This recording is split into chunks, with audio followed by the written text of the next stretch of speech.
सर्वाणि कर्माणि सन्न्यस्य अध्यात्मचेतसा निराशीर्निर्ममो भूत्वा युध्यस्व विगतज्वर।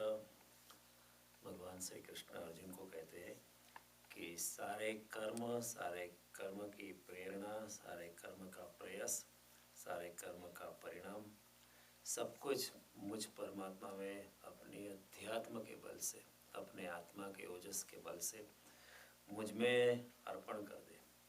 और इस तरह निराशित, आशा रहित, आसक्ति रहित और ममत्व रहित बनकर हे अर्जुन, और तू विगत ज्वर बन के युद्ध कर। बड़ी गहन बात भगवान ने की है और हम लोग ये श्लोक पिछले 3 सप्ताह से देख रहे हैं, क्योंकि ये गहन है, हम लोग इतना जल्दी जा नहीं पाते। भगवान कहते हैं मुझ में समर्पित करके। जब कृष्ण कहते हैं कि मुझको समर्पित करके, तो भगवान कृष्ण का कहना ये नहीं कि जो शरीर को हमने श्री कृष्ण नाम दिया गया उसको समर्पित करके। जब भगवान ये विधान कर रहे हैं तो भगवान बिल्कुल निरहंकारी होकर, परम शक्ति में मिलकर और पूर्ण अहंकार रहित अवस्था से भगवान बोल रहे हैं। और जब भी कोई इंसान ऐसी अवस्था से बोलता है तो उससे परमात्मा शक्ति ही बोलती है, वो मनुष्य फिर नहीं बोलता है। जैसे कृष्ण यहाँ कहते हैं कि निमित्त मात्र भव सव्यसाचिन, हे अर्जुन तू निमित्त मात्र हो जा, सिर्फ तुम्हें माध्यम बनना है। तो जब भगवान कहते हैं कि मुझ परमात्मा में समर्पित होके तू कर्म कर, तो भगवान में मेरे जैसा कुछ भी नहीं है। वो बिल्कुल निरहंकारिता अवस्था में आके कहते हैं। और उसी अवस्था से कई लोगों ने स्टेटमेंट किया है, जैसे उपनिषद ऋषि कहते हैं अहम ब्रह्मास्मि। तो जब भी उपनिषद ऋषि बिल्कुल अहंकार रहित अवस्था में आया, तभी ऐसा वाक्य निकल जाता है। कहना चाहिए कि ब्रह्मास्मि, सिर्फ ब्रह्म हूँ, अहम ब्रह्मास्मि, अहम, वो भी एक थोड़ा सा अहंकार हो जाता है। मैं ब्रह्म स्वरूप हो गया हूँ, ये कहना भी, उसमें भी थोड़ी अहंकार की घोषणा है, क्योंकि मैं ब्रह्म स्वरूप है। कहना चाहिए कि ओनली अभी मैं तो बचा नहीं, केवल ब्रह्म ही शेष रह गया है। लेकिन क्या करें, भाषा की मजबूरी है। भाषा में कहने के लिए ये अहम शब्द का प्रयोग करना पड़ता है, क्योंकि भाषा बनाने वाले को आत्मज्ञान का अनुभव नहीं था। तो जब आत्मज्ञान का अनुभव होता है तब उसको कहने के लिए क्या कहना चाहिए, ये भाषा के रचयिता को पता नहीं था। तो जब किसी भी संत या किसी भी ऋषि, किसी भी मुनि, किसी भी अहंकारी व्यक्ति को जब आत्मा का अनुभव होता है, तब वो उसको कहना पड़ता है कि मैं ब्रह्म हो गया। वो इतना ही कहना चाहता है कि मैं ब्रह्म में लीन हो गया हूँ, मैं अभी बचा नहीं, मैं अभी शेष नहीं बचा। जैसे मैंने बार बार कहता हूँ, कबीर जी कहते हैं कि प्रेम गलियती सांकड़ी तांबे दो न समाए। जब इंसान खुद खो जाता है, खोजने वाला नहीं बचता है। जब खोज समाप्त हो जाती, खोजने वाला भी खो जाता है उस परम शक्ति में, तभी ऐसे विधान निकल सकते हैं। इसी हिसाब से जीसस ने कहा होगा कि I am the way, I am the light, I am the truth. उसी हिसाब से उपनिषद के ऋषि ने कहा। उसी हिसाब से कोई बार स्वामी राम ने कहा था कि मैं ये सब चांद तारे मैं चलाता हूँ। स्वामी राम ने एक बार स्टेटमेंट किया था कि ये सब चांद तारे को मैं चलाता हूँ। तो शिष्यों ने समझा होगा कि आज गुरु थोड़े पागल हो गए। वो आप कैसे चलाते होंगे, लेकिन समझ नहीं पाते इंसान। और भगवान कहते हैं कि इन सब ज्वरों से मुक्त होकर, इस सब सम्मोहन से मुक्त होकर तू मुझ में शरणागति ले। और इस तरह तू अगर करेगा तो तेरी अवस्था भी कुछ और हो जाएगी। जीवन में सम्मोहन चलते रहते, कभी सुख दुख, यश हानि, लाभ, जीवन मरण, जस अपजस, चारों ओर द्वंद्व है। द्वंद्वों से भरी हमारी दुनिया है। कोई शंकराचार्य कहते चिदानंद रूप शिवोहम सो, न धर्मो न चार्थो न कामो न मोक्षो, न बंधु न शिष्य गुरु नैव शिष्य, चिदानंद रूप शिवोहम शिवो। भगवान कहते हैं मोक्ष से भी मेरा कोई लगाव नहीं है, न धर्म से भी मेरा कोई लगाव नहीं, न अधर्म से मेरा कोई लगाव नहीं, न शुभ से मेरा लगाव है, न अशुभ से लगाव है। भगवान भी यहाँ कहते शुभ शुभ परित्यागी भक्ति मानिए प्रियो नर, जो शुभ और अशुभ दोनों से मुक्त हो गया, जो दोनों से पार चला गया, ऐसा मेरा भक्त मुझे प्रिय है। तो ये द्वंद्वों से पार जाने की अवस्था को ही भगवान ने बहुत बार इधर कहा है, निर्द्वंद्व नित्य सत्वस्थो निर्योग क्षेमात्मवान। ये अर्जुन तू निर्द्वंद्व हो जा, निर्योग क्षेम हो जा और आत्मावान हो जा, अपने आत्मा में स्थित हो जा। तो अनेक तरह से, अनेक ढांचों से, अनेक लहजों से भगवान ने यही बात दोहराई है कि सभी द्वंद्वों से मुक्त होकर इंसान जब अपनी तुरीय अवस्था में बैठता है, अपनी स्थित प्रज्ञता में बैठता है, अपनी साक्षी भाव में बैठता है, तभी उसकी गति इस जगत के पार कोई और जगत में हो जाती है। तो भगवान का ये कहना है, सब सम्मोहन को छोड़, ये सब चलता रहेगा, खेल चलते रहते, जिंदगी भर ये खेल चलते रहे। और ऐसा नहीं कि ये जन्म में खेल चले, अगले जन्म में भी वही खेल चले। हमें हमारी पीछे लौटकर हमारी ज़िंदगी में देखे तो कभी हमने इसको पकड़ा है, कभी इसको पकड़ा है, कभी इसको पकड़ा है, और ज़िंदगी के आखिरी अंतिम क्षण पर ये हम सम्मोहन के दाव खेलते रहते हैं। आखिरी क्षण, इवन मृत्यु सैया पे भी पड़ा पड़ा इंसान सोचता है कि अभी ये सब मेरी संपत्ति का क्या होगा, किसको दूँ, बड़े बेटे को दूँ, छोटे बेटे को दूँ, बेटी को दूँ या साले को दूँ या इसको दूँ, क्योंकि ये विवाद हमेशा, the mind is always in the duality. ये बुद्धि का लक्षण है ड्यूअलिटी में रहने का। अंत क्षण पे भी हमारा ये सम्मोहन चलता रहेगा, मैं क्या करूं अभी। मैंने आपको कहानी पहले सुनाई थी कि एक बार एक इंसान मर रहा था, तो उसने पूछा पत्नी को बड़ा बेटा किधर है, तो उसने कहा आपके सामने ही है, आप फिक्र मत करो। अभी मरने में 3-4 घंटे बचे हैं, ज़्यादा वक्त नहीं है। मेरा मझले वाला पुत्र का वो भी यही है, और आखिरी बेटा वो लघु, वो छोटा वाला का है, और वो भी आपके सामने, आप फिक्र मत करो, आप भगवान का नाम लो। तो बूढ़े ने कहा कि अभी सभी तीनों यहाँ मरे तो दुकान कौन संभाल रहा है। क्योंकि मरते वक्त भी ये हमारा जो, क्योंकि ये हमारा ये मुहावरा हो गया, ये आदत हो गई, इससे मुक्त होना मुश्किल है।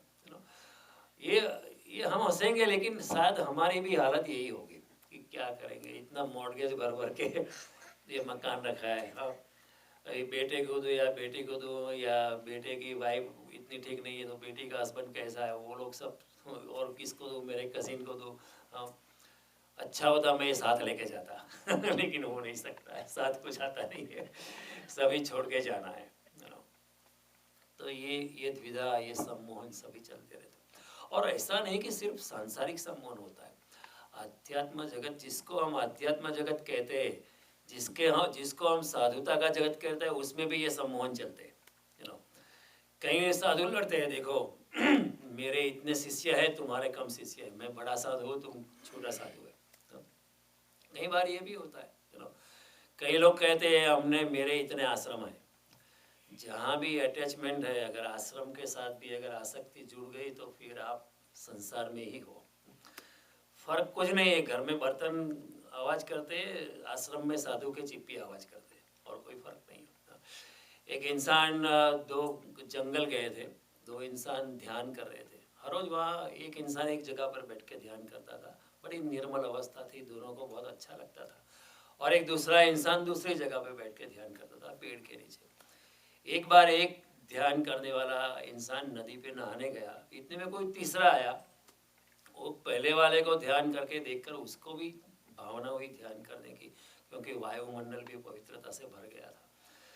तो वो भी ध्यान करने लगा। उसकी जगह जो नदी के स्नान करने गया, वो नदी पे स्नान करके वो इंसान आया, तो उसको उसने जगाया कि ये मेरी जगह है, आप यहाँ से उठो, ये ध्यान करने की मेरी जगह है। अगर जगह पे भी अटैचमेंट हो गया तो फिर वही सम्मोहन का जाल है। वो भी एक ही, सिर्फ ढंग बदला है, सिर्फ रंग बदला है, सिर्फ हमने पीठ करके खड़े हुए, लेकिन आसक्ति चालू है, सम्मोहन चालू है। एक सज्जन को मैं मिला था, अच्छे इंसान है, डोंट गेट मी रॉन्ग, बड़े अच्छे। उन्होंने कहा मैंने आज तक 500 भागवत कथाएं की है, अभी मेरी 500 में एक भी कथा ये गांव में, हड़वद गांव में होने वाली है। तो उसके लिए मैं आपको आमंत्रित करना चाहता हूँ। तो मैंने आमंत्रण का स्वीकार किया, उन्होंने आमंत्रण पत्रिका भी दी। फिर उन्होंने कहा 500 भागवत कथा मैं मुरारी बापू के चरणों में अर्पण करता हूँ, अभी जो 500 में 1वीं जो भागवत कथा है वो मेरे नाम पे करता हूँ। अभी मेरी गिनती चल रही है। लेकिन अगर आपका उसमें भी अगर आप गिनते रखते हो तो उसका मतलब है आपकी आसक्ति उसमें जुड़ी हुई है। ये भी एक प्रकार का सम्मोहन है, ये भी एक प्रकार का ज्वर है। हालांकि आप आध्यात्मिक क्षेत्र में, लेकिन ये भी आपका अटैचमेंट है। अगर अटैचमेंट इनसे छूटता नहीं है तो फिर आपकी आध्यात्मिक यात्रा गति नहीं ले सकती। तो भगवान श्री कृष्ण को उद्धव जी पूछते हैं कि आपने कितने ब्रह्मांडों की रचना की? भगवान कहते हैं मैंने गिनती नहीं रखी। This is the difference. भगवान इतने निरहंकारी है श्री कृष्ण के, भगवान ने कहा मैंने गिनती नहीं रखी। लेकिन हमारा दिमाग है ना, बुद्धि ऐसे नहीं, फिर भी कुछ तो अंदाज दो। तो भगवान ने कहा आपको अंदाज चाहिए तो मैं देता हूँ, वैसे मैंने गिनती नहीं रखी है। मैं गिनती कर सकता हूँ लेकिन मैं गिनती रखता नहीं, क्योंकि मेरा कोई अटैचमेंट नहीं। उदासीनो वदासीनो असक्तम तेषु कर्मसु। मैंने इतने ब्रह्मांडों की रचना की, लेकिन उन्हीं कर्मों के प्रति मेरी बिल्कुल उदासीनता है, अनासक्ति है, मैं कभी गिनती भी नहीं रखता हूँ। तो भगवान ने फिर कहा कि अगर आप अपने बेसमेंट में बैठे हो और छप्पर से अगर सूरज की किरण आती है और उस सूरज की किरणों में आपको रजकण दिखाई पड़ते हैं, डस्ट पार्टिकल्स जितने दिखाई पड़ते हैं, शायद उतने ब्रह्मांडों की रचना मैंने की है। आप गिन नहीं सकते अब कितने डस्ट पार्टिकल। हालांकि now modern day science can calculate that out of 1 cubic meter of air there may be an estimated so many allergic particles or dust particles. लेकिन कहने का तात्पर्य है कि अध्यात्म जीवन में भी हमारी आसक्ति जुड़ जाती है।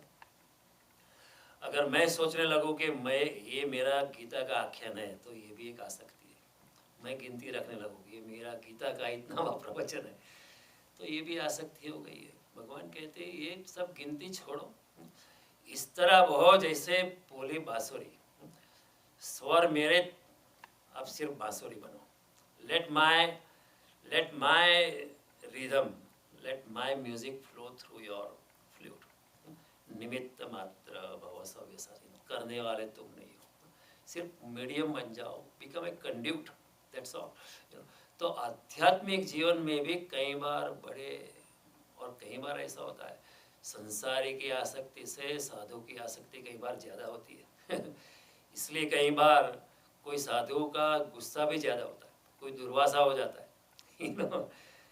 अगर साधु का गुस्सा है तो उसका मतलब है कि आसक्ति है, अभी आसक्ति गई नहीं। तो इन जालों से सावधान रहना। कभी ऐसा नहीं कहना कि देखो हम तो मंदिर में जाते ही जाते हैं। कई लोग अनाउंस करते हैं कि मेरा तो व्रत है, हर संडे को यहाँ जाने का कुछ भी हो जाए मैं जाता हूँ। आप अगर अनाउंस करते हो तो इसका मतलब है आपकी आसक्ति है, आपका उसमें अहंकार जुड़ा पड़ा है। कोई अगर अनाउंस करता है इतने बजे मैं सुबह उठता हूँ और ध्यान करता हूँ, तो फिर वो भी आसक्ति का एक, it is another form of ego. ध्यान करने वाला कभी अनाउंस नहीं करता है। कभी रामकृष्ण परमहंस ने कहा था किसी को तो मैं इतनी बार ध्यान करता हूँ, सुबह इतने घंटे ध्यान करता हूँ, कोई ये लोग अनाउंस नहीं करते। यू नो, समझी लेजे सानमा मनमा बांधी लेजे तोल, बाल मुकुंद दवे रोड। समझी लेजे सानमा मनमा बांधी लेजे तोल, होय इशारा हेतना एनाव न वगड़े ढोल। If you love somebody, don't announce it so much. If you love God so much, then don't announce it. This is a private matter. It is between you and your God. It is between you and your husband. It is between you and your wife. Don't announce every I love my wife this way or I love my husband this way. It's just a private matter. Don't do it. क्योंकि announce करने से क्या होता है कि आपका attachment बढ़ जाता है, और अटैचमेंट बढ़ जाने से फिर वो भी एक सम्मोहन की जाल खड़ी होती है, वो भी एक ज्वर बनता है, वो भी एक बुखार बनता है। तो आध्यात्मिक क्षेत्र में या सांसारिक क्षेत्र में हमेशा ख्याल रखना कि कहीं मेरी आसक्ति तो नहीं है, कहीं मेरा अहंकार तो नहीं जुड़ रहा है, निर्मल भाव से बहना है, ये भगवान का कहना। भगवान कहते हैं मुझ में समर्पित हो। और ये सब बुखार बढ़ते रहते हैं, इसलिए श्रीमद् भागवत में कहा है तापत्रय विनाशाय श्री कृष्णाय वयम नमः। शुरू में ऋषिगण ने कहा ताप 3 प्रकार के ताप से, दैवी, भौतिक, आदि दैवी, 3 प्रकार के ताप से, हाँ, काम, क्रोध, मद, लोभ, मात्सर्य, इन सब तापों से बचने के लिए हम आपके शरण में आते हैं। हम आप तापत्रय विनाशाय श्री कृष्णाय वयं नमः। और शरणागति से क्या होता है, जब आप भगवान की शरणागति लेते हो, किसी संत की शरणागति लेते हो, तो हमारा अहंकार धूल दूसरित हो जाता है, हमारा अहंकार छत विछत हो जाता है, हमारा अहंकार शून्यता की ओर गति करता है। और जब ऐसा होता है तो परमात्मा हमारे में आने लगता है। This is simple formula. अहंकार का जाना, परमात्मा का आना है। जैसे ही अहंकार जाता है, परमात्मा, then it doesn't matter whether you are religious or not, whether you are Hindu or Christian or not, it doesn't really matter. It doesn't have any religious labels. As soon as जैसे ही हम अहंकार से सुनी हुए, परमात्मा का आना होता है। अगर आप परमात्मा में नहीं भी मानते हो तो भी परमात्मा आता है क्योंकि he doesn't discriminate। जैसे ही आप अहंकार सुनी हो, he doesn't, भाई आप मेरे भक्त थे, कृष्ण के भक्त थे क्या राम के भक्त थे, ऐसा कोई झगड़ा वहाँ नहीं है। This is very very clearly established. और अहंकार बिल्कुल हमारी समर्पण की भावना में अहंकार बिल्कुल बाधा बनता है। तो समर्पण जो करता है, तो हमारे से, जब मैं कहता हूँ मैंने समर्पण किया, तो मतलब है अभी मैं हूँ इसका मतलब है मैं हूँ। समर्पण जब होता है तो खुद को पता नहीं चलता है, इंसान इतना शून्य हो जाता है। क्योंकि अगर मैं समर्पण करता हूँ तो इसका मतलब है बाद में I can change my mind समर्पण वापस भी ले सकता हूँ। तो ऐसा समर्पण नहीं, समर्पण इज ऑलवेज एब्सोल्यूट, अनकंडीशनल। कई बार हम सोचते हैं कि if these are the conditions तो मैं समर्पण करूँ, नहीं। समर्पण इज ऑलवेज ब्लाइंड, ऑलवेज। क्यों ब्लाइंड है? क्योंकि वो बुद्धि से परे है। It is beyond sense organ, it is beyond mind, it is beyond intelligence, therefore it is always blind. इसलिए श्रद्धा हमेशा अंधी होती है, लेकिन श्रद्धा से पहले जिज्ञासा कर लो, जितनी जिज्ञासा करनी हो करो। लेकिन एक दिन ऐसा आता है कि आपको खुद लगेगा कि अब बुद्धि से आगे नहीं जा सकती। चलो, ये आध्यात्मिक जगत में अगर यात्रा करनी है तो फिर किसी का हाथ पकड़ना पड़ेगा, जो वहाँ पहुँचा है। और जो पहुँचा है वो बुद्धि से पार पहुँचा है। अभी ये बुद्धि के माध्यम से मैं जो समझना था, बौद्धिक दृष्टि से मैं समझ चुका, लेकिन अभी बुद्धि अब और यात्रा ले नहीं सकती। तभी आपको किसी संत का, परमात्मा का सहारा लेकर, क्योंकि वो अपरिचित गली है, वहाँ हमने कभी पाँव नहीं रखा है। आप किसी नए शहर में जाओ, जैसे आप पेरिस में उतरो, तो आप गाइड का आधार लेते हो, या आपके पास कुछ अभी तो इंटरनेट से बहुत सारा मिलता है। लेकिन if you start asking the guide कि do you really know yourself थोड़ी तो श्रद्धा रखनी पड़ती है ना। श्रद्धा, अगर आप प्लेन में जा रहे हो तो इतनी तो श्रद्धा रखनी पड़ती है कि पायलट जगा हुआ है बार बार एयर होस्टेस को बुला के पूछ नहीं सकते कि देखो चेक करो पायलट जगा है या सो गया है यू टू ट्रस्ट, नहीं तो यात्रा नहीं हो सकती। तो श्रद्धा उसी का नाम है, जब बुद्धि थक जाती, जब बुद्धि कहती है, अपने आप कहती है कि अब विचार ही विचार की व्यर्थता बता देता है, कि अभी विचार भी काम नहीं आने वाला है, क्योंकि विचार शून्यता में प्रवेश करना है, तभी आप श्रद्धा में प्रवेश करते हो। और भगवान कहते हैं श्रद्धावान लभते ज्ञानम। सच्चा ज्ञान तभी होता है जब आप श्रद्धा से भरे जाते हो। श्रद्धावान लभते ज्ञानम, तब तक ज्ञान की शुरुआत नहीं होता है, तब तक जिज्ञासा है। कि गीता में कितने श्लोक है? 700 श्लोक है। ये ज्ञान नहीं है, ज्ञान ये नहीं।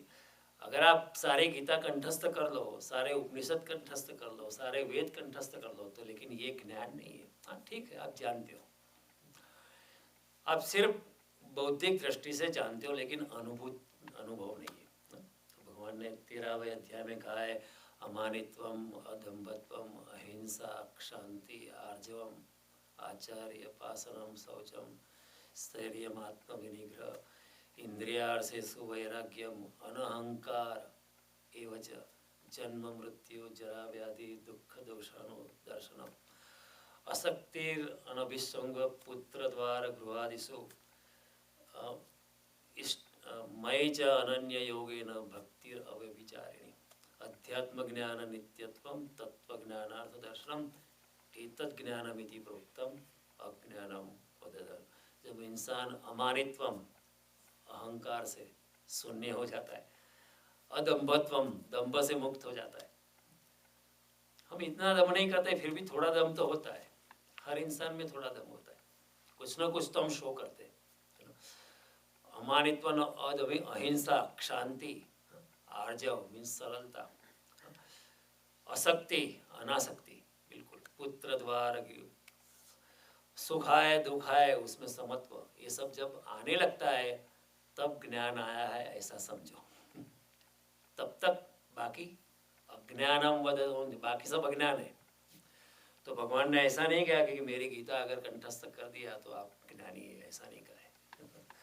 भगवान ने कहा अमानित्वम, अदम्भत्वम, अहिंसा, शांति, आर्जवम, आचार्य भाषणम, शौचम पवित्रता, स्थैर्यम आत्मविनिग्रह, इंद्रियार्थेषु वैराग्यम। जब दृढ़ वैराग्य છે ના મનમાં રહે, राम नाम सु ताड़ी रे लागी, जब ऐसी अवस्था बनने लगे तब ज्ञान की अवस्था होती है। फिर गीता कंठस्थ करने से या उपनिषद कंठस्थ करने से, बाइबल या कुरान कंठस्थ करने से आप ज्ञानी हो गए हो, ये समझना गलत है। नहीं तो भगवान ने कहा होगा मेरी गीता कंठस्थ कर दो फिर आप ज्ञानी हो। सब बताया होगा ना, इतनी बातें बताई तो वो भी बता देते, लेकिन ऐसा नहीं बताया। तो जब अहंकार से कोई मुक्त हो जाता है, और हमारी जो ज्वर होते हैं वो सब साइकोसोमेटिक है, हमने देखा था अगली बार, सब मानसिक बीमारी ज़्यादा होती है। कोई मेरी शारीरिक बीमारी पर इशारा करे तो मैं उसका आभारी होता हूँ, लेकिन कोई मेरी मानसिक बीमारी पर कोई इशारा करे कि आप बड़े घमंडी हो तो मुझे अच्छा नहीं लगता है।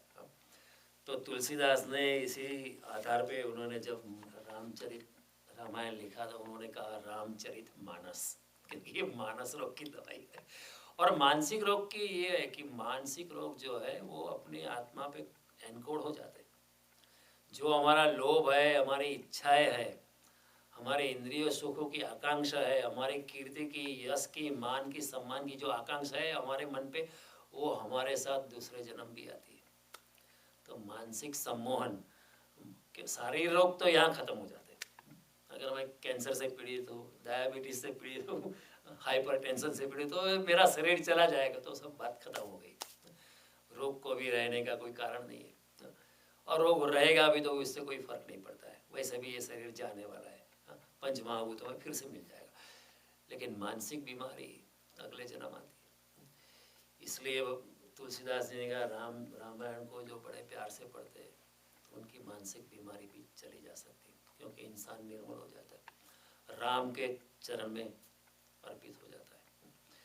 वही बात पार्वती जी ने कही, मैं बार बार कहता हूँ कि अब मैं शिव जी को कहती है पार्वती जी कि आपसे रामायण सुन के मैं बड़ी कृतार्थ हो गई हूँ, अब मैं कृतकृत्य भयो तब कृपाल विश्वेश। हे विश्वेश, आपकी कृपा से उपजी राम भक्ति दृढ़, मेरे मन में राम की भक्ति, दृढ़ भक्ति जन्मी है।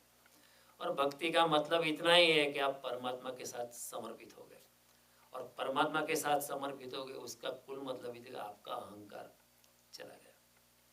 ये इजी फॉर्मूला है, but we don't, sometimes the things which are very simple are very difficult to understand. Sometimes the truth is right on the tip of my nose, but I can't see it because when it is too close my eyes are not able to see it.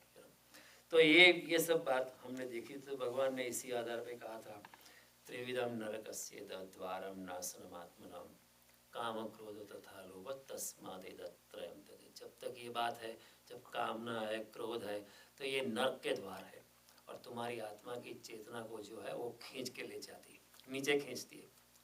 और क्या होता है कि इन सम्मोहन में, भागा दौड़ी में, इन आसक्ति में, इन ज्वरों में, इन बुखारों में हमारी जो आत्मा की ऊर्जा जो है इन छिद्रों से बह जाती है। कभी भी ओवरफ्लो नहीं होता है आनंद। आनंद जो है हमारा होता है, हम एक्सपीरियंस करते हैं, लेकिन वो कामना के, वासना के, काम के, क्रोध के छिद्रों से हमारी ऊर्जा बह जाती है। और आनंद का जो ओवरफ्लो होना चाहिए, हम आनंद से जो भर जाने चाहिए वो नहीं भरते। एक मोर नाच सकता है, कोयल गा सकती है, लेकिन इंसान इतना ज़्यादा बुद्धिमान होने पर भी इतना आनंद से नहीं भर, क्योंकि बुद्धि उसकी बीमारी हो जाती है इतने बुद्धिमान होने पर भी हम ज़्यादा शोकग्रस्त हैं। तो कई बार प्राणी इतने शोकग्रस्त मालूम नहीं पड़ते, भूखे होते हैं लेकिन फिर भी इतने मुंह लटका के नहीं मालूम होते।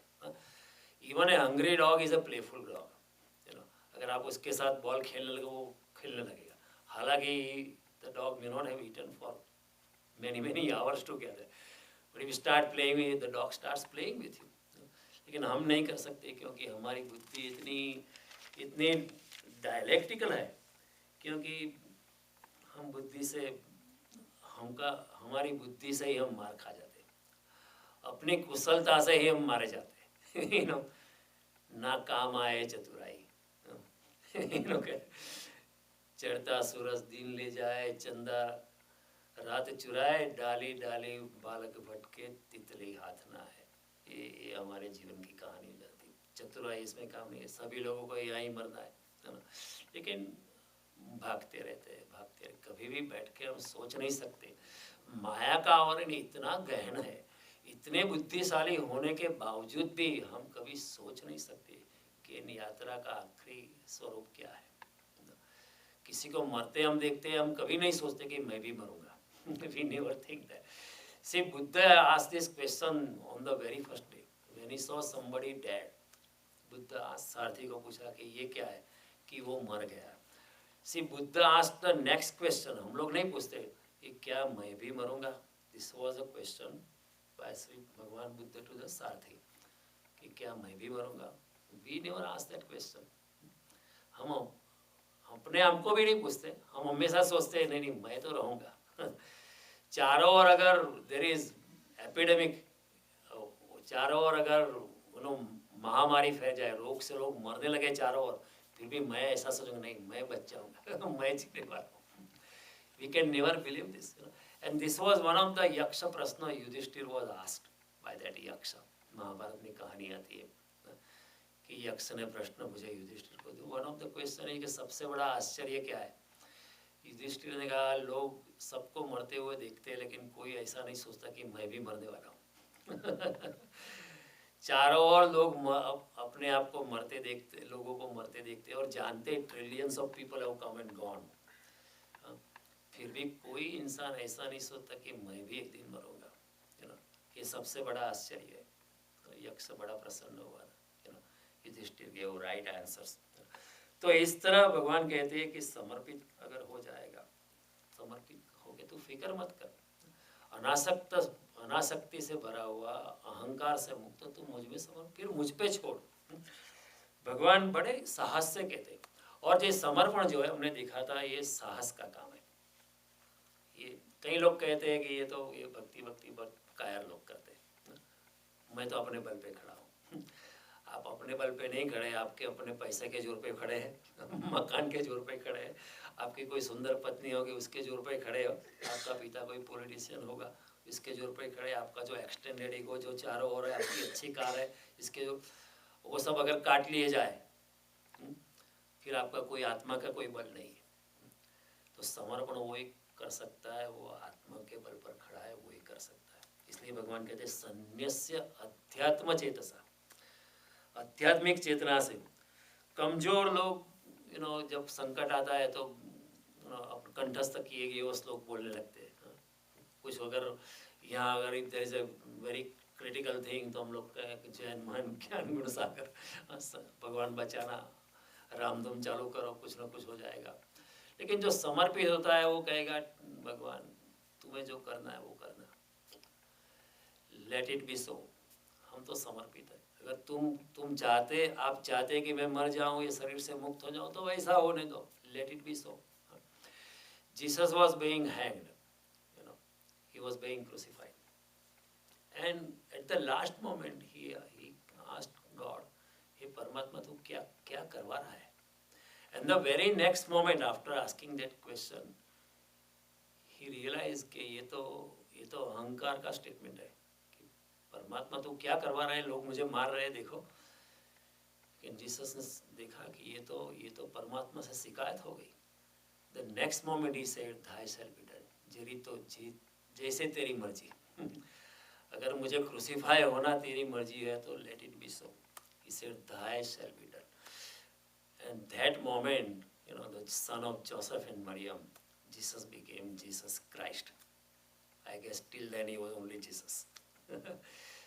He became from Jesus to Jesus Christ the moment he surrendered, the moment he said, thy shall be done. Let it be. तो जो समर्पित करता है, अपने आत्मा की तेज पर खड़ा है, अपने आत्मा के बल पर खड़ा है, वो कहेगा ठीक है, जो भी आपको करना है वो करेगा. करो. हमको कमजोर लोग जो है वो ऐसे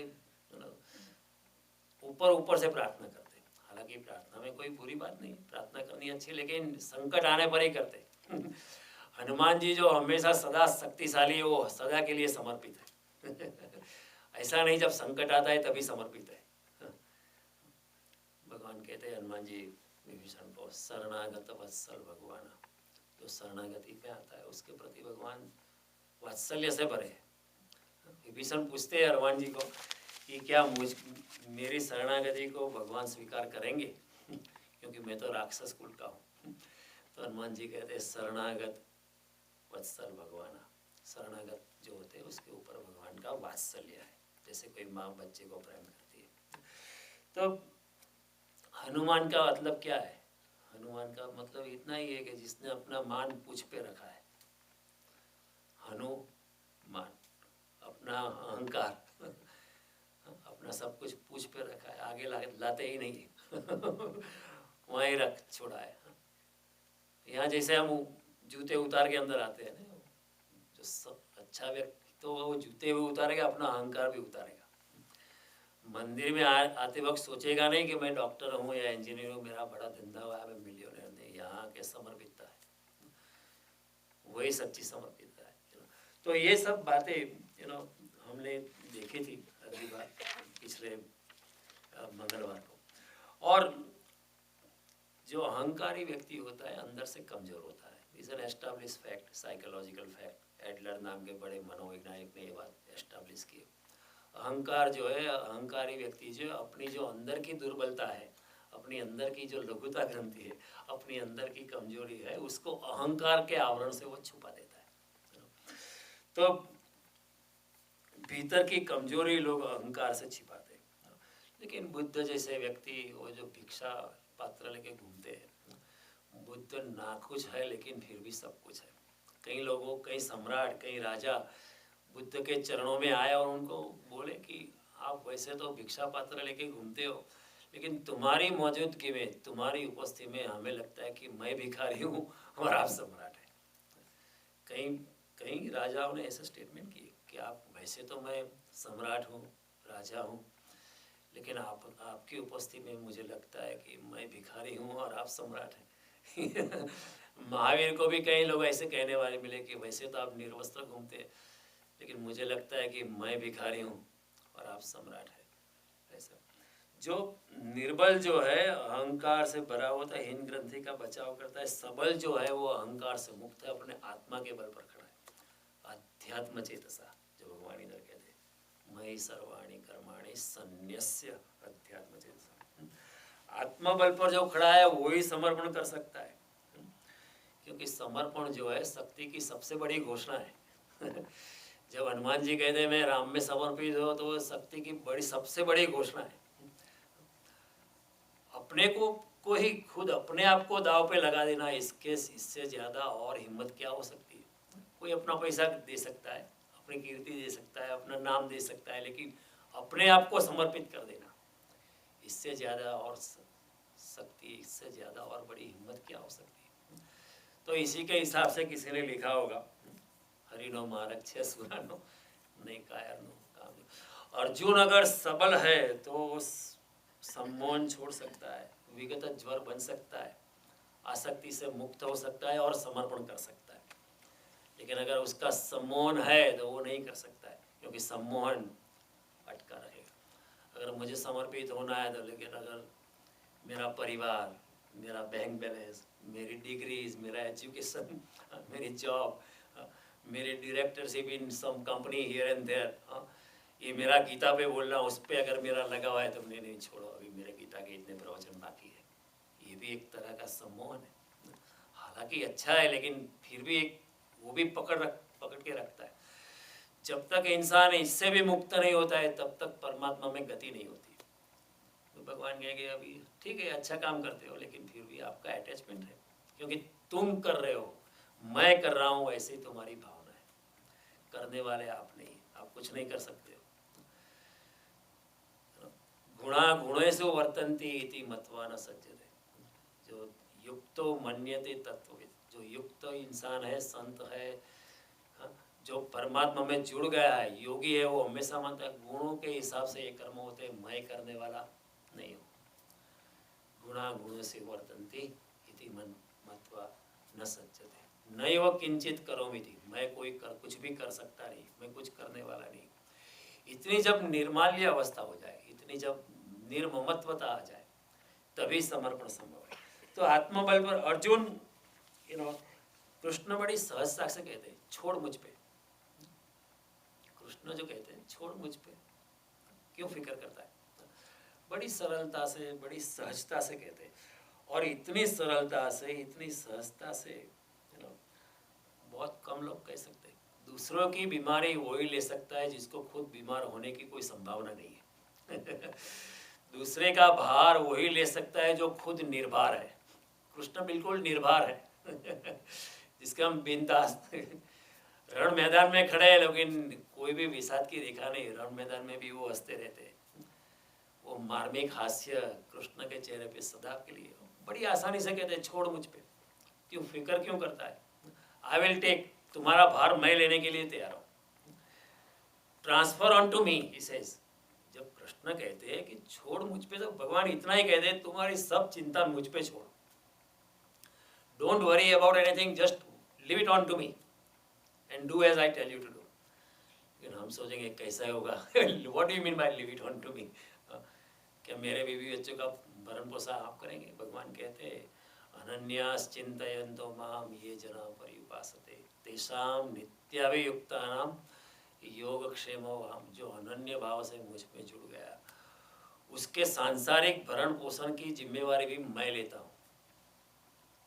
इधर ही कहीं लिखा है अनन्यास चिंतयन्तो माम, उसके भरण पोषण की जवाबदारी मैं लेता हूँ। इससे ज़्यादा रिटर्न गारंटी और कहाँ मिलेगी? ऐसा विधान कोई शास्त्र में नहीं है, गीता में ही है।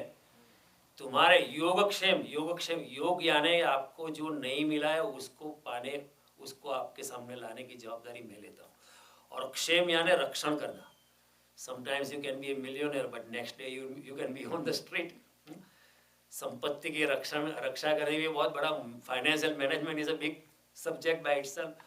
भगवान कहते हैं योगक्षेम, योग भी मैं करूँगा, क्षेम भी मैं करूँगा, तो फिक्र क्यों करता है, छोड़ मुझ पे। क्यों ऐसा कह सकते कि कृष्ण बिल्कुल निर्भर है, मुझ पे छोड़, अब फिक्र मत करो। तो कृष्ण बड़ी सरलता से, बड़ी सहजता से कहते हैं मुझ पे छोड़ दे मुझ पर। मैं एक इंसान को जानता हूँ, उसने बोला कि मैं अपने गुरु को मिला था, तो गुरु ने मुझे एक बार पूछा कि क्यों इतना चिंतित क्यों दिखता है, this has happen in 20th century, very recently, तेरे चेहरे पर इतनी चिंता क्यों है? तो उसने कहा कि मैं तो आपके पीछे घूमता रहता हूँ, यहाँ ध्यान में डूबा रहता हूँ, आप जो कहते हैं वो मैं करता रहता हूँ, लेकिन मैं ठहरा संसारी और मेरे बच्चे हैं, मैं उनकी फिक्र करता हूँ। मैं नेपाल से आया हूँ, यहाँ इधर बम्बई में आपके पीछे घूमता रहता हूँ, तो मुझे फिक्र होती है मेरे बच्चों की। तो उसने कहा कि तू मुझ पे छोड़ मुझ पे। Just as Krishna is saying here, guru कह सकता है छोड़ मुझ पे, फिक्र मत कर। And he said, what do you mean by छोड़ मुझ पे? My children are in Nepal and you are sitting here in Bombay in a nice chair, you are saying छोड़ मुझ पे, कैसे होगा? उसने कहा तू थोड़ा सा भरोसा रख मेरे पे। And I met him of late 2 years ago and he said, believe me, I did not understand when he said छोड़ मुझ पे. I did not understand its meaning. And eventually it happened that my son became a doctor with gold medal. And I had never expected that my daughter will also become a doctor with gold medal. And now I realize what he meant by छोड़ मुझ पे. छोड़ मुझ पे, फिक्र क्यों करता है, छोड़ दे मुझ पे। तो फिर उसने एक बार मुझे ऐसा भी कहा कि एक बार मैं ऐसा बैठा था उनके सामने, तो उन्होंने पूछा तुम्हारी ख्वाहिश क्या है, क्या करना है तुम्हें? नहीं नहीं, मुझे तो ऐसे आपके पीछे घूमना है, मुझे अच्छा लगता है आपके चरणों में, ध्यान में डूबना है, संगति करनी है, सत्संग करना है। नहीं नहीं, वो तो ठीक है, वो मैं जानता हूँ, तो मेरे पीछे घूमता रहता है, और क्या ज़िंदगी में करना है? उसने कहा I like to travel all around the world. इसे हो जाएगा, डोंट वरी, कि व्हाट हो जाएगा। अभी मेरे पास यहाँ से नेपाल जाने की भी, ट्रेन में जाने के भी पैसा नहीं है, बस में जाने के भी पैसा नहीं है। कई बार होता था ना, हमारे पास बड़ौदा से अहमदाबाद भी जाना है तो भी पैसा नहीं है जेब में, क्या करें, नहीं जाना है। और फैमिली से एक मेंबर को भेजते, वो वहाँ शादी है, कम से कम एक आदमी को जाना चाहिए। उसने कहा, गुरु ने कहा छोड़ मुझ पे, हो जाएगा, it can be done. And then he said now he is gone, he is not in this world, but now I am traveling so much around the whole globe that I am fed up of traveling. I'm traveling to Russia, Eastern Europe, I'm coming to America, I'm going around Europe, I'm going around many Asian countries, and I'm tired of traveling. जब कृष्ण कहते अर्जुन को छोड़ मुझ पे, इसके पीछे बड़ी गहन बातें होती हैं। जब कोई योगी कहे, जब परमात्मा कहे, कोई गुरु कहे छोड़ मुझ पे, तो इसके पीछे बड़ी बड़ी गहन बातें, फिर उनका वचन सत्य होता है, उनको सिर्फ संकल्प करना है। प्रकृति को फिर प्रकृति arranges and rearranges itself to prove his statement right, ये होता है।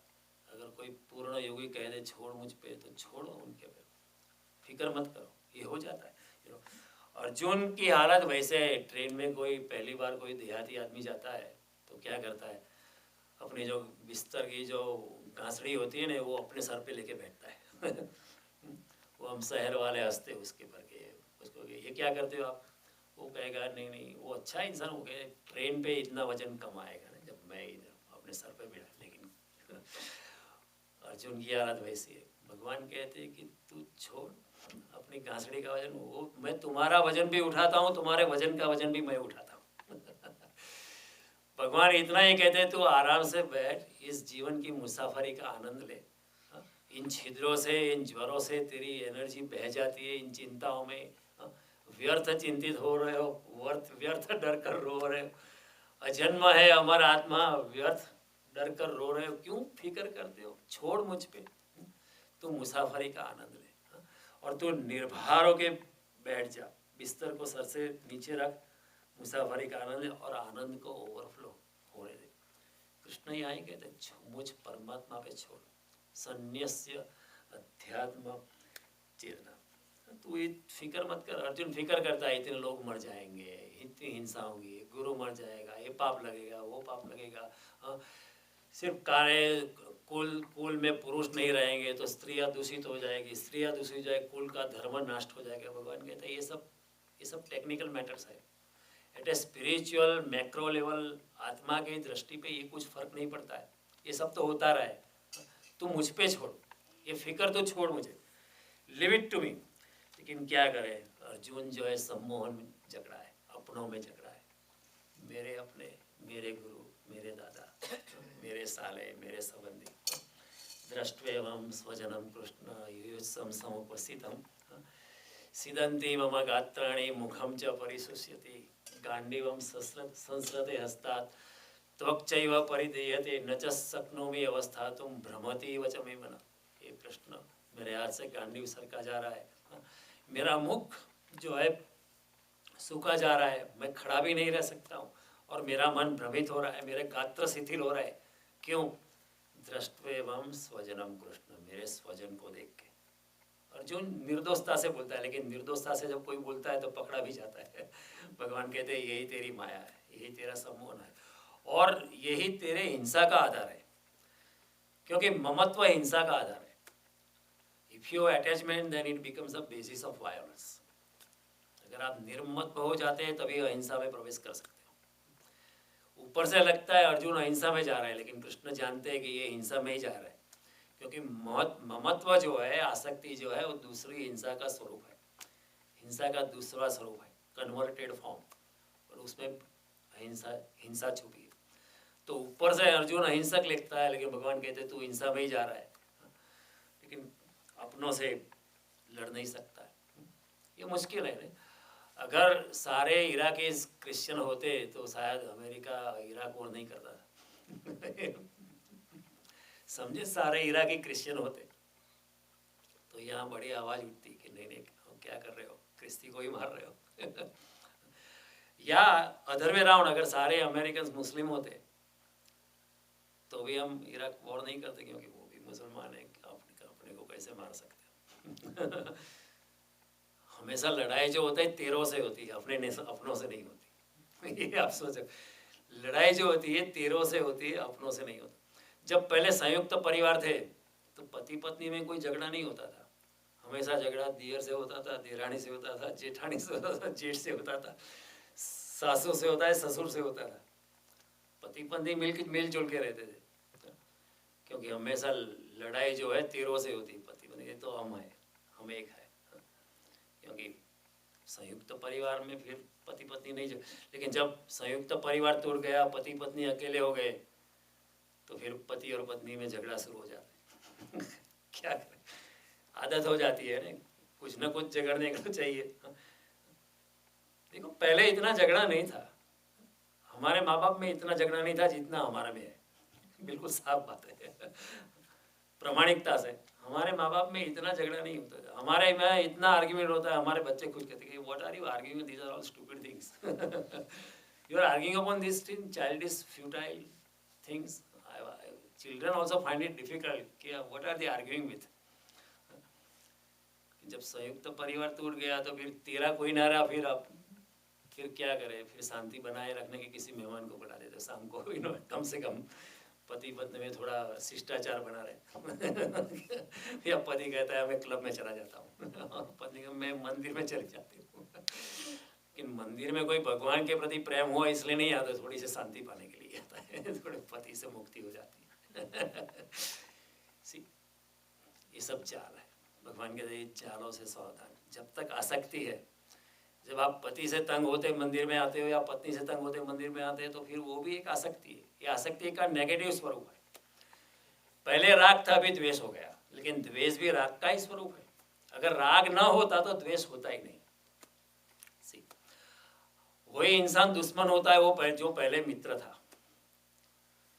क्योंकि रास्ते पे अगर कोई जाता है इंसान जिसको मैं पहचानता हूँ, वो अगर मुझे गाली दे तो मुझे इतना बुरा नहीं लगता है, लेकिन कोई मेरा पहचानने वाला मुझे गाली देता है तो मुझे बहुत झटका लगता है। पहचानने वाला है, किस कोई मित्र को मैं जानता हूँ 10 साल से, वो मुझे मेरे खिलाफ बोलने के तो मुझे झटका लगेगा। वही बात अगर कोई स्ट्रेंजर करेगा तो मुझे, क्योंकि तभी दुश्मनाहट होती है ना। दगा कौन कर सकता है, जो पहले सगा था वही दगा कर सकता है, उससे मेरा दगा संभव नहीं।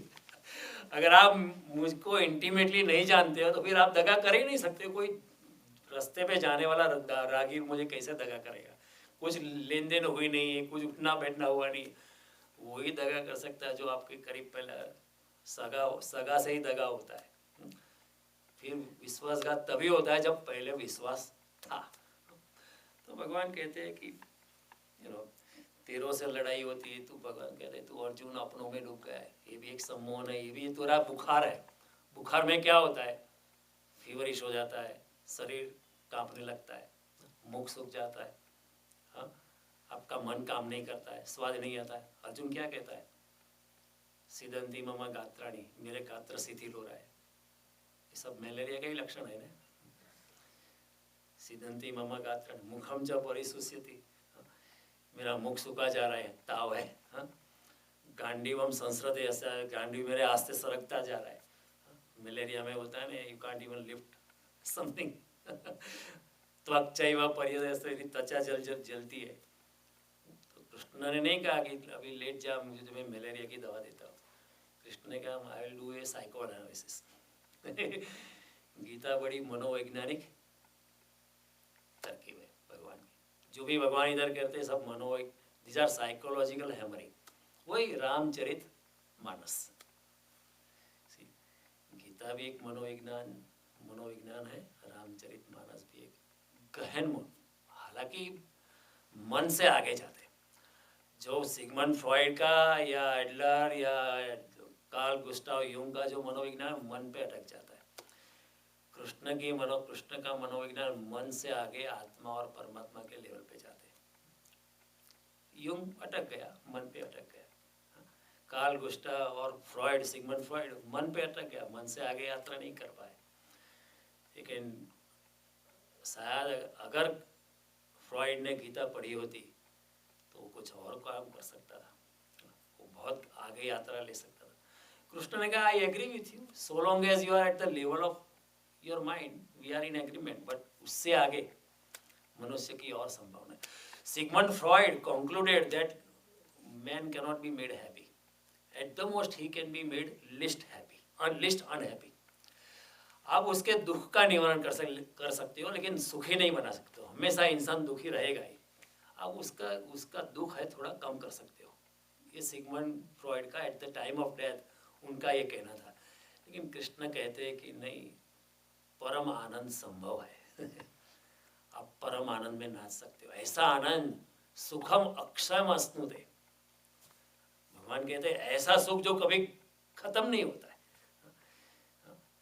बाह्य स्पर्शेषु असक्तात्मा विन्दति आत्मनि यत् सुखम स ब्रह्म योगो युक्तात्मा सुखम अक्षयम अश्नुते। मैं ऐसा तरकीब बताता हूँ अर्जुन कि जिसमें अक्षय सुख का अनुभव तुझे होगा।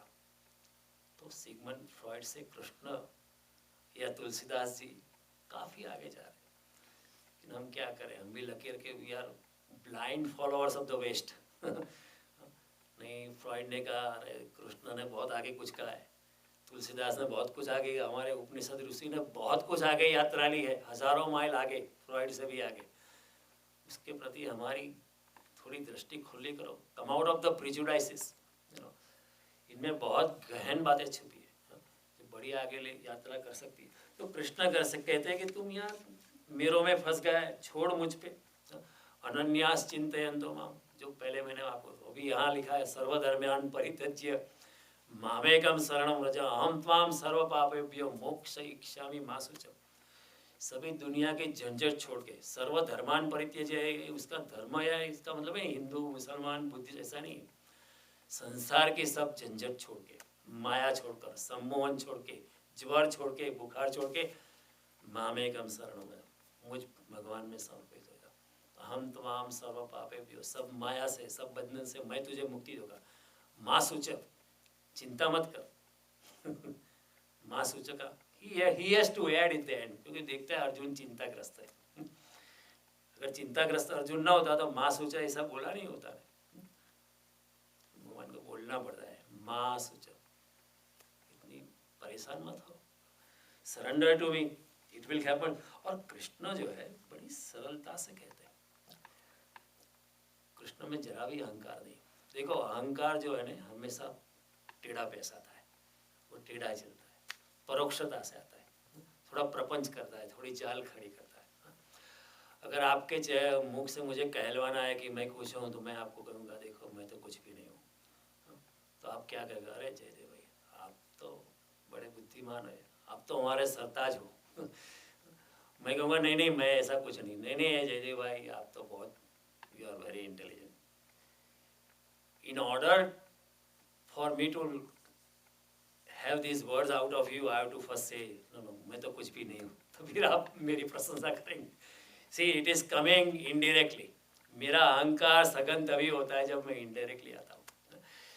अगर किसी से आपको कहलवाना है कि आप सुंदर हो, तो पहले आप उसकी तारीफ करो, किसी स्त्री के जाकर बोलो कि आप बड़ी सुंदर हो, तो वो भी बाद में कहेंगे आप भी बड़े सुंदर हो, you are also very handsome. This like mutual gratification, you scratch my back I scratch your back. लेकिन अहंकार सीधा नहीं कहेगा कि मैं सुंदर हूँ, नहीं नहीं, तो फिर आप बाकात किए जाओगे। लेकिन कृष्ण इधर बड़ी सरलता से, बड़ी सहज, छोड़ मुझ पे। कृष्ण कोई भी चाल नहीं खेलते, कोई भी प्रपंच नहीं है, कोई भी चाल नहीं है, कोई भी टेढ़ापन नहीं, कोई तरकीब नहीं, कोई जाल नहीं, कोई प्रपंच नहीं, कोई आयोजन नहीं, नो स्कीम, इसे छोड़ मुझ पे। कृष्ण इतने अहंकार से मुक्त है कि वो एक अहंकार शून्य व्यक्ति ही ऐसी बात कर सकता है, छोड़ मुझ पे, instantaneously, on the spur of the moment, without any premeditation, pre thinking or any, on the spur of the moment, छोड़ मुझ पे। तो कृष्ण जब कहते हैं तो प्रूव्स कि इनको कोई भी अहंकार नहीं है। अगर अहंकार होता है तो he would have come indirectly like us, कि हम तो मंदिर में काम करते हैं लेकिन किसी को बताना नहीं लेकिन पहले बता देते हम तो मंदिर में जाते हैं लेकिन किसी को कहना मत, प्लीज डोंट टेल एनीबॉडी, पहले बता। कृष्ण ऐसी कोई जान नहीं, सीधी सरलता से कहते हैं, क्योंकि चालाक अहंकार जो होता है ना वो हमेशा परोक्षता से पेश होता है, वो टेढ़ा चलता है, इधर चलता है उधर चलता है, doesn't come straight forward. Krishna is very straight forward, बिल्कुल सरलता से कहते हैं छोड़ मुझ पर। और जब कृष्ण कहते हैं, एक माँ की तरह कहते हैं अपने बेटे को, माँ कहती है आजा मेरी गोद में, तुझे नींद नहीं आती, आजा मेरी गोद में। तो इसमें क्या माँ का अहंकार है? कोई बेटा, अगर आज के ज़माने का बेटा आर्ग्यूमेंट कर सकता है माँ के साथ कि व्हाट डू यू थिंक, कि तुम्हारी गोद में आके मुझे नींद आ जाएगी, what do you think of yourself argument कोई कर सकता।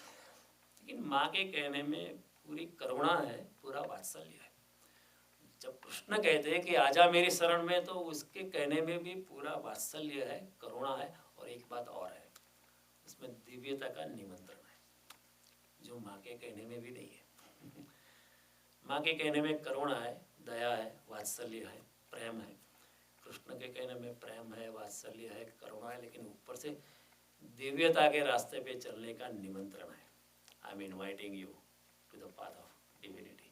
पकड़ मेरा हाथ, पकड़ ले मेरी उंगली, मैं तुझे ले जाऊंगा, छोड़ मुझ पे। कृष्ण बड़ी सरलता से, बड़े स्वाभाविकता से, कृष्ण ऐसा भी नहीं कहते कि मैं भगवान हूँ इसलिए, ये भी नहीं कारण बताए। He gives no reason, मैं संन्यास्य, छोड़ मुझ पे। यहाँ भी जो हम पढ़ते हैं, संपूर्ण कर्मों को मुझ पे अर्पण कर, छोड़ मुझ पे, ऐसा वक्तव्य केवल निरहंकारी व्यक्ति ही दे सकता है। क्योंकि जो अहंकारी व्यक्ति है वो टेढ़ा पेश आएगा, इधर उधर चलेगा, पहले इधर जाएगा, फिर इधर जाएगा, फिर बाद में अपनी बात करेगा।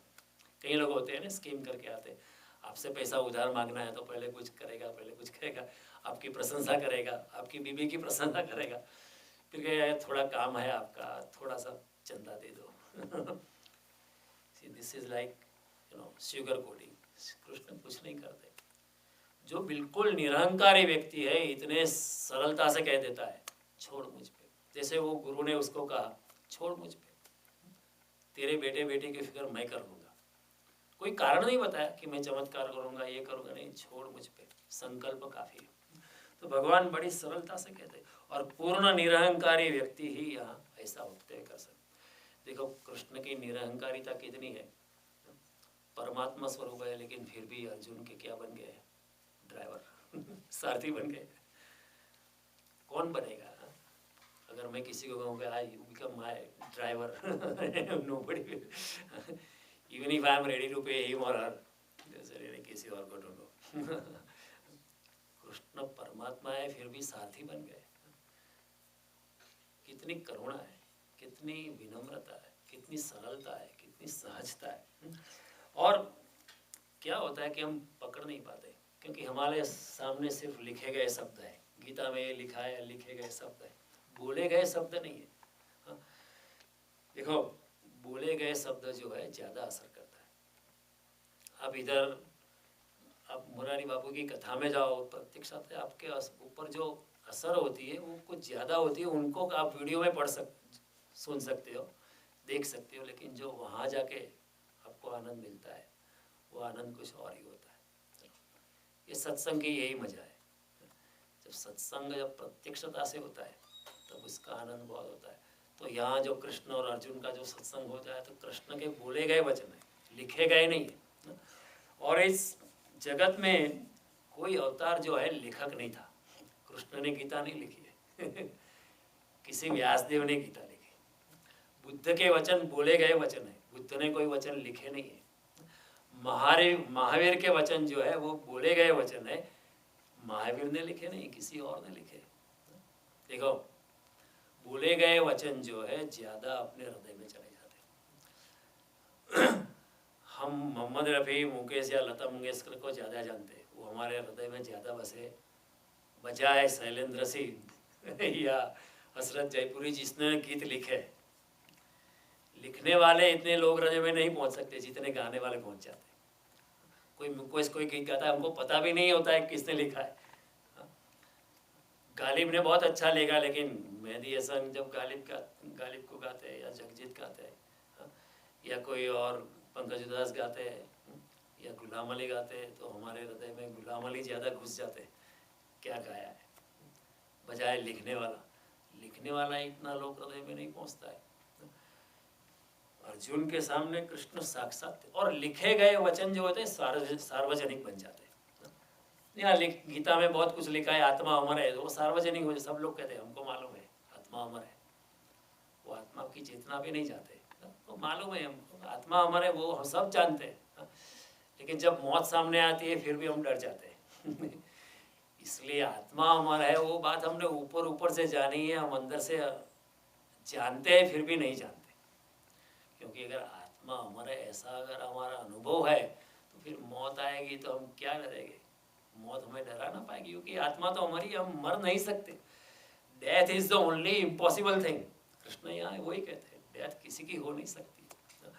1857 में एक सन्यासी जा रहा था, उसका 30 साल का मौन था, उसने बोला था मैं कुछ बोलने वाला हूँ, मरते वक्त शायद कुछ बोलूँगा, अगर कोई सुनने वाला है तो बोलूँगा।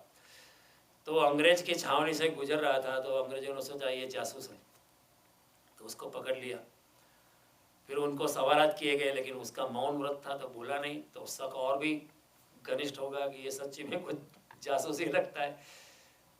फिर आखिर में एक सिपाही ने उसके छाती में भाला गाड़ दिया, तो उसने कहा तत्वमसि, मारने वाला तू परमात्मा ही है, आज परमात्मा तेरे स्वरूप में आके मुझे मारा है, तूने कुछ मारा नहीं है, तत्वमसि श्वेत केतु, उपनिषद का वाक्य वो बोल के मर गया।